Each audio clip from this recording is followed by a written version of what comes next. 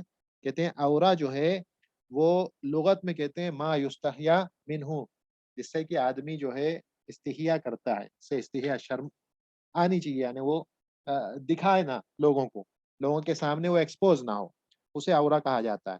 اور اس کو اصطلاحاً جو ہے کہتے ہیں کہ ما یجب سترہ من بدن الانسانی ولا یجوز النظر الیہ، کہ وہ چیز ہے جس کا ڈھکنا واجب ہو، جس کا ڈھکنا واجب ہو بدن کے اعضاء سے، من بدن الانسانی، انسان کے بدن سے جس کا ڈھکنا واجب ہے، جن چیزوں کا، جن اعضاء کا ڈھکنا واجب ہو، ولا یجوز النظر الیہ، اور جس کی طرف دیکھنا جائز نہیں ہے اگر وہ کھلا ہو تو جس کا ڈھکنا یعنی واجب ہے اس کو عورا کہا جاتا ہے. اس کے بیان میں کہتے ہیں ستر العورتی فیجب بما لا یصف البشرتی، یعنی کہ یہ واجب ہے. اور یہاں جو بیان آ رہا ہے بما یصف البشرتی، یہ اصل میں جو شروط ساتر ہے، شروط الساتر، یعنی ڈھکنے والی چیز کی شرط کیا ہے، وہ کیسا ہونا چاہیے، ڈھکنے والی چیز کیسی ہونی چاہیے، ایسی ہونی چاہیے کہ اس سے اندر کی اسکن نظر نہ آئے، کپڑا اتنا پتلا نہ ہو، شفاف نہ ہو کہ آپ کی اسکن اندر کی نظر آئے، پتلا کپڑا نہیں ہونا چاہیے. یہ شرط ہے ساتر کی، ڈھکنے والی چیز کی. تو فیجب واجب ہے کس کے ذریعے، بما لا یصف بشرتا، کہ جس سے آپ کی اسکن نظر نہ آئے، لوگوں کے سامنے واضح نہ ہو، ایسی چیز سے کور کرنا چاہیے. اب بیان کریں گے جو عورا آدمی کا اور عورت کا، عورت اور آدمی کے عورا کے تعلق سے بات آ رہی ہے. وہ عورت الرجلی و عورت رجل و امتن، آدمی کا اور غلام لڑکی کا، آدمی اور غلام لڑکی کا عورا کیا ہے؟ کہتے ہیں ما بین سرتن و رکبتن، سرہ اور رقبہ، اس کے درمیان ما بینا، یہ دونوں شامل نہیں ہے، نہ سرہ شامل ہے نہ رقبہ شامل ہے. رقبہ کہتے ہیں گھٹنے کو، اور سرہ یہ پیٹ کے اوپر کا جو حصہ ہے، ناف کے آس پاس کا جو حصہ ہے وہ سرہ. یہ آدمی کو اس دونوں کے درمیان جو ہے اس کو ڈھکنا ضروری ہے. تو یہاں دقت ہے، جو علماء ہیں، مؤلف رحمہ اللہ جو علماء ہیں، ان کے جو الفاظ کا استعمال ہے اس کی دقت، ما بینا یہ دونوں شامل نہیں ہے، ان دونوں کے درمیان جو چیز ہوگی اس کا ڈھکنا شامل ہے. لیکن قاعدہ یہ ہے، جو اسلام میں قاعدہ یہ آتا ہے کہ ما لا یتم الواجب الا به فهو واجب، یعنی وہ چیز جس کے بنا واجب کا اتمام نہ ہو، وہ مکمل نہ ہو، کمپلیٹ نہ ہو، وہ چیز بھی واجب ہو جاتی ہے. تو اگر آدمی کو اپنا رقبہ ڈھکنا ہے تو تھوڑا سا لمبائی تک ہی کپڑے کو بنانا پڑے گا، کیونکہ اس کے بنا وہ واجب پورا نہیں ہوگا. اسی لیے فلا یتم ستر الفخذ، فخذ کہتے ہیں یہ تھائی، اوپر کا جو جانگ والا حصہ ہے، تو فلا یتم ستر الفخذ الا بتغطیتی جزئی یسیرن، کہ جو فخذ ہے، یہ جو تھائی ہے، ہماری جانگ ہے، اس کا ڈھکنا اس وقت تک مکمل اور کامل نہیں ہوگا جب تک کہ تھوڑا سا جز ان یسیرن، تھوڑا سا جز من آل رکبتی، رکبہ کے آگے کی چیز کو جب تک ڈھک نہ دیں تب تک یہ جو واجب چیز ہے یہ اس کا ڈھکنا مکمل نہیں ہوگا.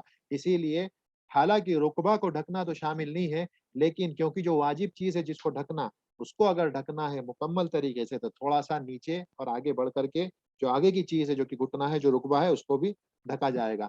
کیوں؟ اس قاعدے کے حساب سے ما لا یتم الواجب الا به فهو واجب. تو ایک آدمی اور ایک غلام عورت، ان کا سترہ کیا ہوگا؟ سرہ، رقبہ، ان دونوں کے درمیان جو چیز ہے. اب کوئی کہے گا کہ یہ غلام عورت ہے تو اور یہ ابھی جو ہے نماز کے عورا کی بات ہو رہی ہے. ایک تو عورا ہوتا ہے عورت النظر، ایک عام طور پر جو ایک عورا ہے یعنی خارج الصلاۃ، نماز کے باہر کا لیے، وہ الگ ہوتا ہے. اور ایک ہوتا ہے جو نماز کے لیے ہوتا ہے. تو یہ ابھی جو بیان جاری ہے نماز کے لیے عورا کیا ہے، تو وہ بیان کر رہے ہیں کہ جو کہ سرہ اور رقبہ کے درمیان ہے. لیکن آدمی اور ایک غلام عورت میں کیوں ایک کر دیا؟ پھر سے ایک قاعدہ ہے جو ہم نے پہلے بھی دیکھا ہے کہ اذا زادت تشریف زادت تکلیف، جب تشریف بڑھ جاتی ہے کسی کی، یعنی تشریف جب بڑھتی ہے تو پھر تکلیف، اس کے اوپر رسپانسبلٹی بھی بڑھ جاتی ہے. تو اما جو ہے امت، اس کی تشریف کم ہے، اس کے اوپر اسی لیے اس کی جو تکلیف ہے، اس پہ تکلف جو ہے شریعت نے وہ کم ڈالا ہے. تو اسی لیے اس کو بدن میں سے صرف کم چیزوں کو ہی ڈھکنا ہے، زیادہ چیزوں کو ڈھکنا نہیں ہے، کیونکہ تشریف زیادہ ہوتی ہے تو تکلف بھی دین میں بڑھ جاتا ہے. اسی لیے آگے جو ذکر آ رہا ہے والحرہ، یعنی عورت الحرتی والحرتی البالغت، کہ حرہ بالغ یعنی بالغ عورت جو کہ اما نہیں ہے، غلام نہیں ہے، ایسی عورت کا عورہ کیا ہے؟ کلھا، پوری کا پورا، کلھا عورتن، پوری کی پوری جو جسم ہے عورت کا پورا عورہ ہے، یعنی ڈھکنے والی چیز ہے، نماز میں بھی، فی الصلاۃ، نماز میں، الا وجہہا، سوائے اس کے چہرے کے. یہ عند الحنابلہ، حنابلہ کے نزدیک صرف چہرہ کھلا رکھا جا سکتا ہے، اس کے علاوہ نماز میں کوئی بھی چیز، نہ ہاتھ کھلے رکھے جائیں گے، نہ پیر کھلے رکھے جائیں گے، پورا کا پورا ڈھکنا پڑے گا. مالکیہ کے نزدیک کہتے ہیں کہ ہاتھ کو بھی کھلا رکھا جا سکتا ہے. حنفیہ کے نزدیک ہاتھ کے ساتھ ساتھ پیر، یعنی چہرہ، ہاتھ اور پیر. مالکیہ کیا چہرہ اور ہاتھ. حنابلہ کیا صرف چہرہ کھلا رکھا جا سکتا ہے، باقی پورا کا پورا ڈھکنا ضروری ہے، اس کے بنا جو ہے عورہ کا ڈھکنا کامل اور مکمل نہیں ہوگا. اس کے بعد جو ہے کہتے ہیں کہ وسنہ صلاۃ رجل فی ثوبین، کہ سنت کیا ہے؟ کہتے ہیں کہ جو آدمی کی نماز ہے اس میں مسنون یہ ہے کہ وہ 2 کپڑوں میں اس نماز کو ادا کرے. لیکن اگر آدمی ایک کپڑا بھی پہنتا ہے اور وہ کپڑا اگر اس کے عورہ کو ڈھک دیتا ہے تو کافی ہے. لیکن مسنون کہتے ہیں کہ صلاۃ رجل فی ثوبین، کہ آدمی کی نماز 2 کپڑوں میں، یہ مسنون ہے. وَيُجْزِئُهُ فِي نَفْلٍ سَتْرُ عَوْرَتِهِ، کیا مجزی ہے، کیا سفیشینٹ ہے نفل نماز میں ستر العورت ہی، کہ اپنے عورہ کو ڈھکے. وہ نفل نماز میں اتنا کافی ہے. عورہ کیا ہے ہم نے دیکھ لیا، سرہ اور رکبہ کے درمیان کی چیز، یہ عورہ ہے، اس کا ڈھکنا نفل نماز میں کافی ہوگا. وفی فردن، لیکن فرض نماز میں سترہا، یعنی اس عورہ کے ساتھ ساتھ ما احد العاتقیہ، اس کے ساتھ ساتھ ایک چیز اس کو اور کرنی پڑے گی، ستر العورہ کے ساتھ 2 میں سے ایک کندھا جو ہے اس پر بھی کچھ نہ کچھ ڈالا ہوا ہو، اس پر کچھ ڈال کے رکھے گا، کپڑا یا کچھ تو بھی ڈال کے رکھے گا، 2 میں سے کسی ایک کندھے پہ اوپر کی طرف. یہ جو ہے فرض نماز کے لیے بیان کیا ہے منیمم ریکوائرمنٹ. کم سے کم ایک آدمی کو فرض نماز میں کیا ڈھکنا پڑے گا تاکہ اس کی نماز صحیح ہو اور یہ مانا جائے گا کہ اس نے اپنے عورہ کو ستر کر لیا، ڈھک لیا. تو کہتے ہیں فرض نماز میں جو عورہ بیان کیا ہے سرہ اور رکبہ کے درمیان، اس کو ڈھکنا ہے. اس کے علاوہ 2 میں سے کسی ایک کندھے پر کوئی کپڑا یا کوئی چیز وہ ڈال کر کے رکھے گا. ٹھیک ہے، یہ بیان کیا جہاں پہ. کہتے ہیں وہ صلاتها، یعنی صلاۃ المرأہ، عورت کی نماز، وہ صلاتها فی قمیص و خمار و ملحفۃ، عورت کی نماز کے لیے بیان کر رہے ہیں کہ قمیص سے مراد اصل میں ایک ایسا کپڑا جو پوری کی پوری اس کی باڈی کو کور کر لے اوپر سے نیچے تک، وہ قمیص ہے. شرٹ کہو یا کچھ بھی کہو، لیکن اوپر سے نیچے تک کور کر لے. خمار جو سر پہ ڈالا جاتا ہے وہ خمار ہے. اور وہ ملحفتین اصل میں جو ہے عبایا قسم کا ہے، جو پورا کا پورا بعد میں سینے وغیرہ کو لپیٹ لے، تو یہ جو ہے ملحفتین. تو وہ صلاتها، یعنی عورت کی نماز فی قمیص و خمار و ملحفتین، اس طرح سے. یا اس کے علاوہ وہ بھی پورا کا پورا کوئی ایسا کپڑا پہنتی ہے جس سے اس کا عورہ پورا چھپ جاتا ہے، سر ڈھک جاتا ہے، تو یہ بھی اس کے لیے کافی ہوگا. ضروری نہیں ہے کہ اس طرح سے کیا جائے. وَيُجْزِئُ سَتْرُ عَوْرَتِهَا، وَيُجْزِئُ سَتْرُ عَوْرَتِهَا، اور مجزی کیا ہے، اس کو کم سے کم اپنے عورہ کو ڈھک لینا، یہ اس کے لیے جو ہے مجزی ہوگا.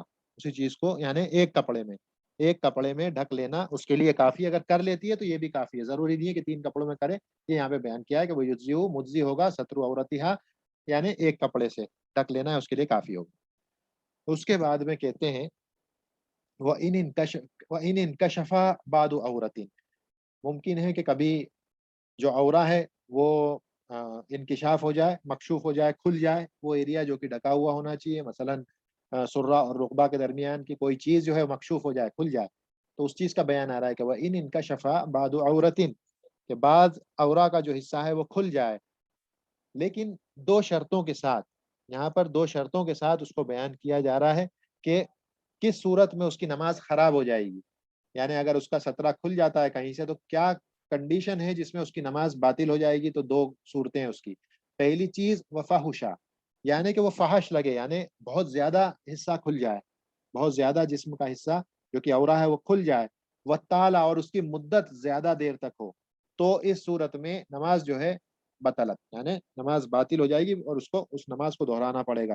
کب؟ کہ جب ایک تو بہت زیادہ حصہ کھل جائے، تو دوسرا کہ اس کی مدت، یعنی اس کے کھلے رہنے کی، انکشاف کی مدت یہ بہت زیادہ ہو.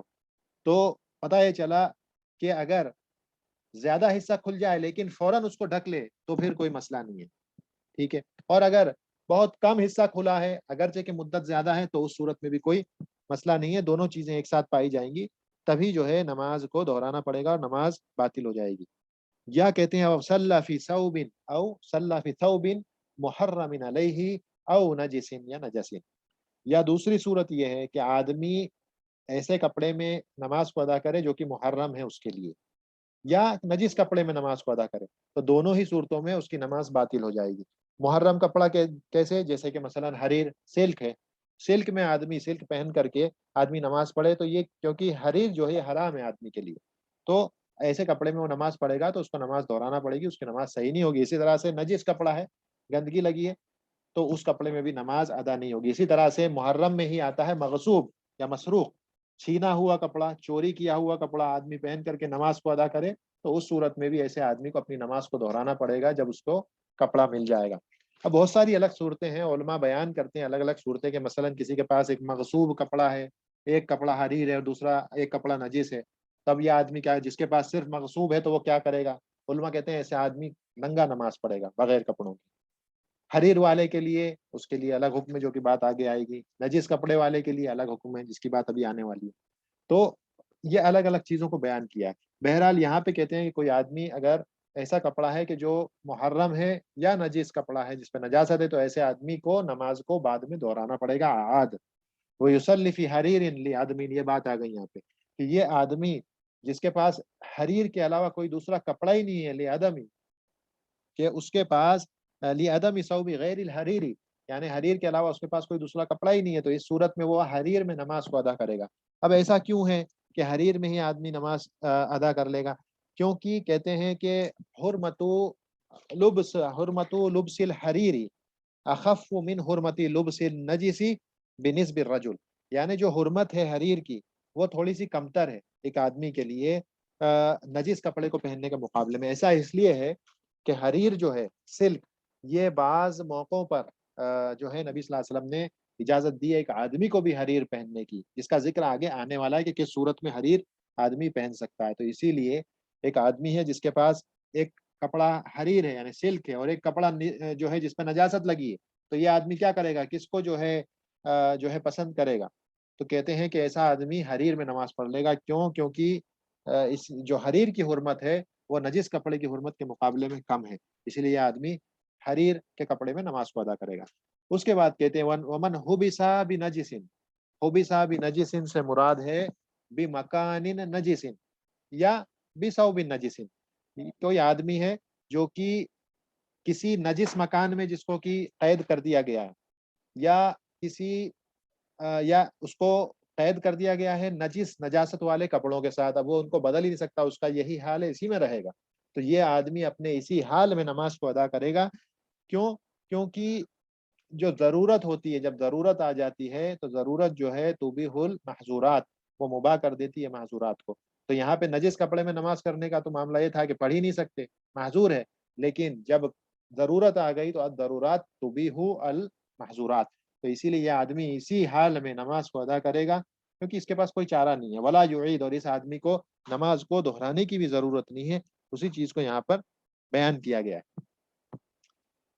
ابھی آگے شاید ہم نہیں جا پائیں گے کیونکہ وقت کم بچا ہے, اس سطر کو پورا کر لیتے ہیں. ومن, اب بات یہ آ رہی ہے کہ علماء اصل میں ہر اس چیز کو بیان کرتے ہیں جو کہ عمومی طور پہ پائے بھی جاتے ہیں اور جو کہ بڑے نادر ہیں, نادر الوقوع, جو کہ عام طور پر ہو سکتا ہے کہ دیکھنے کو بھی نہ ملے ویسے حالات, نادر ہوں, بالکل نادر جدا, لیکن اس کے باوجود ان کو بیان کرتے ہیں کہ کبھی کوئی آدمی ایسے حالت میں پہنچ جائے تو اس کو کیا کرنا چاہیے.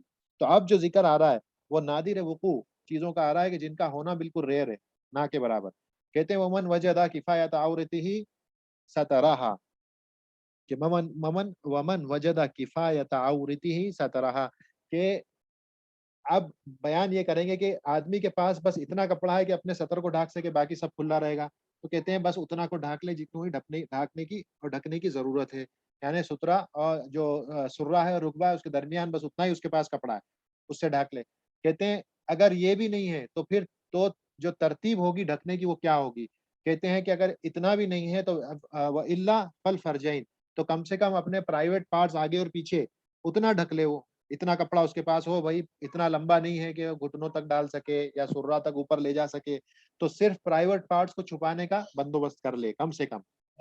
اس کے بعد کہتے ہیں فَإِن كَفَى أَحَدَهُمَا، اگر اس کے پاس صرف اتنا ہے کہ دو فرج آگے پیچھے کا جو حصہ ہے اس میں سے بس کسی ایک کو ڈھک سکتا ہے، تو پھر کہتے ہیں فَالدُّبُرُ أَوْلَى، تو پیچھے کا جو حصہ ہے دبر، اس کو ڈھکنا زیادہ بہتر ہے۔ کیوں؟ کیونکہ سجدے میں جب آدمی جاتا ہے تو اسی کے انکشاف کا اور اس کے مکشوف ہو جانے کا خطرہ ہوتا ہے، تو اسی لیے دبر کو پیچھے کو ڈھکے، آگے کو کھلا چھوڑ دے۔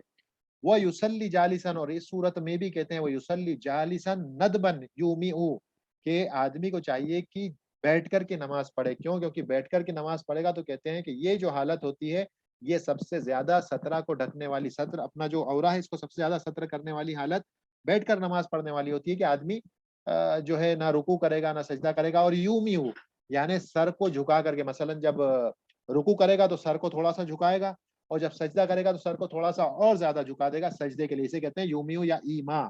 تو اس طرح سے آدمی نماز پڑھے گا، یوسلی جالسن بیٹھ کر، ندبن یومیو اشارے کرے گا، گردن کو رکوع کے لیے جھکائے گا اور اس سے زیادہ سجدے کے لیے جھکائے گا۔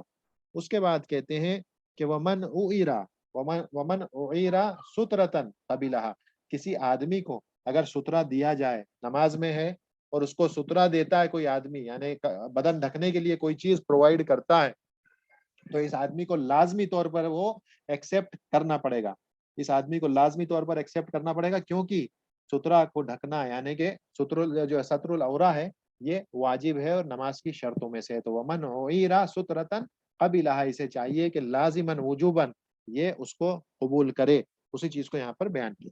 تو یہاں پر ہم رکیں گے اور بات کو پھر انشاءاللہ اس سے آگے بڑھائیں گے۔ اصل میں اب جو چیزیں آ رہی ہیں یہ یعنی شروط میں سے نہیں ہے، لیکن لباس کا ذکر یہاں پہ آ گیا ہے، کیونکہ یہ جو محل ہے یہ اس کے مطابق ہی ہے، کیونکہ بات عورہ کو ستر کرنے کی آ رہی تھی، تو اکثر جو ہے علماء یہ کرتے ہیں کہ اسی میں لباس کا ذکر بھی کر دیتے ہیں کہ کون سا لباس مکروہ ہے، کون سا لباس محرم ہے، یہ ساری چیزوں کو بیان کر دیتے ہیں یہیں پر۔ تو انشاءاللہ کل اس کو یعنی اس بیان کو سترہ کے بیان یعنی جو ستر العورہ ہے اس کے بیان کو مکمل کر کے، اور اگلی جو شرط ہے صلاۃ کی، انشاءاللہ اس کی طرف ہم آگے بڑھیں گے۔ آج اس کو یہیں پہ روکتے ہیں۔ سبحانک اللہم و بحمدک، اشہد ان لا الہ الا انت، استغفرک و اتوب الیک۔ السلام علیکم۔